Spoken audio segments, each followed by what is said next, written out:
Hola, bienvenidos a una nueva edición de este especial de terror japonés. Mi nombre es Fiorella San Martín y hoy vamos a ir con el episodio número 5 de esta saga. En esta oportunidad vamos a sumergirnos en un universo donde lo cotidiano y lo imposible se dan la mano. Porque hoy vamos a hablar de los yokai. Para entender a los yokai, primero debemos despojarnos de la visión occidental del monstruo. En nuestra cultura el monstruo suele ser un error de la naturaleza, algo antinatural. Por el contrario, en Japón, el yokai es parte de la naturaleza misma. La palabra se compone de los kanji yo, que significa seductor o misterioso, y kai, que significa aparición o extraño. Estamos hablando de entidades que personifican lo inexplicable, desde el sonido del viento en un callejón hasta incluso esa sensación o ese sentimiento de ser observado en un bosque. El origen de estas criaturas se hunde en las raíces profundas del sintoísmo, la religión nativa de Japón. El sintoísmo es animista, lo que significa que cree que todo, absolutamente todo en este mundo tiene un kami o espíritu. Un río, una montaña, una piedra antigua o incluso un objeto fabricado por el mismo hombre puede tener alma. Cuando ese espíritu se manifiesta de forma errática, extraña o incluso terrorífica, estamos ante la presencia de un yokai. Durante el período Edo, entre el siglo XVII y XIX, Japón vivió una fiebre yokai. Fue en esta época cuando los artistas empezaron a catalogarlos en pergaminos. Lo que antes era un miedo abstracto en la oscuridad del campo, de repente se transformó en una forma de entretenimiento urbano. Se inventaron juegos, se escribieron enciclopedias de monstruos y la gente se reunía incluso en las noches para contar historias de terror apagando una vela tras cada relato en un famoso ritual llamado Yakumonogatari Kaidan Kai. Pero no todos los yokai son iguales. Existe una jerarquía y una clasificación fascinante. Tenemos a los bakemono, que son seres que cambian de forma, los tsukumogami, que son objetos que cobran vida al cumplir 100 años, y por último los yurei, que son más parecidos a nuestros fantasmas, almas de personas que murieron con una carga emocional tan fuerte que no pueden soltar ni abandonar este plano. Ahora bien, empecemos explorando a los 3 exponentes más icónicos de este bestiario. El primero es sin dudas el kappa. El kappa es un humanoide del tamaño de un niño, con piel de reptil y un caparazón de tortuga y un pico de pato.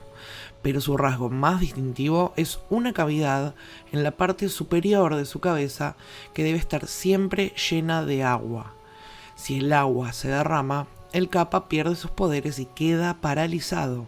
El kappa habita en ríos y lagos y aunque es famoso por ahogar a personas y ganado, también es una criatura extremadamente educada. Existe un truco clásico para sobrevivir a un encuentro con un kappa, y es que si le haces una reverencia, el kappa, por su naturaleza japonesa, se verá obligado a devolvértela. Por lo tanto, al agacharse, el agua de su cabeza se derramará y tenés la posibilidad de escapar. El segundo es el tengu. Históricamente se los representaba como aves de rapiña, pero con el tiempo evolucionaron en figuras humanas de cara roja y narices increíblemente largas. Viven en las montañas y son considerados maestros de las artes marciales y la estrategia. Son protectores de los bosques, pero también son extremadamente peligrosos para los arrogantes o aquellos que falten al respeto a la naturaleza. En la mitología japonesa se dice que muchos grandes guerreros samurái fueron entrenados en secreto por los tengu en las cumbres más inaccesibles. El tercero es una figura que todavía hoy causa escalofríos en las ciudades modernas: la Kuchisake Onna, o la mujer de la boca cortada. Es un yokai moderno, una leyenda urbana que nació en la década de los 70. Se dice que aparece caminando por las noches usando una máscara quirúrgica, algo muy común en Japón. Se acerca a las víctimas y les pregunta: Soy ¿Soy hermosa? hermosa. Si respondés que no, te mata. Si respondes que sí, se quita la máscara revelando que su boca ha sido cortada de oreja a oreja, mostrando una sonrisa sangrienta y grotesca. Entonces vuelve a preguntar, ¿y ahora? No hay respuesta correcta, es la personificación del pánico urbano y la fatalidad. Ahora bien, ¿por qué los yokai son la columna vertebral del género de terror japonés, el famoso J-horror?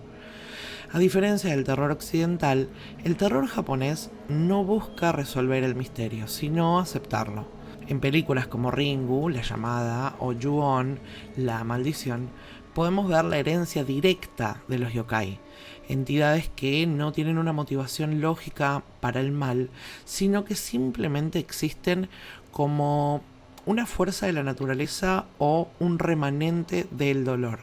La figura de la mujer de pelo largo y negro que tapa su rostro, tan común en el cine nipón, es una reinterpretación de los clásicos fantasmas del folclore.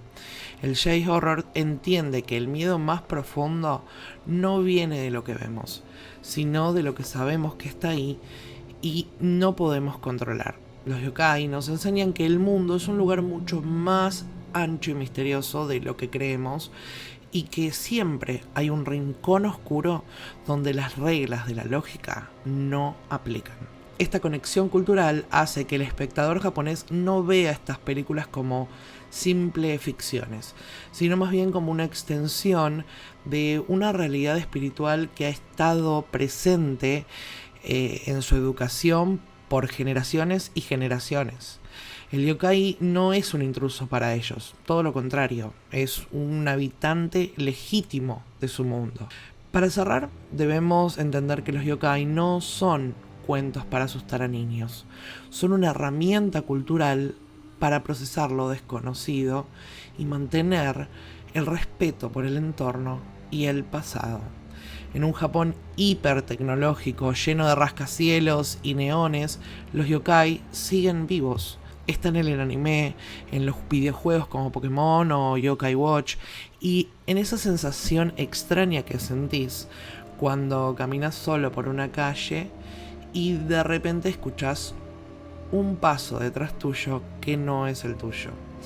Ese es el poder del yokai, la capacidad de recordarnos que por más que iluminemos el mundo con electricidad, la oscuridad obviamente siempre tendrá sus propios dueños. Espero que les haya gustado este episodio. No olviden suscribirse a mi canal, dejarme su like o su comentario. Si les gustó este contenido, los leo y nos vemos la próxima.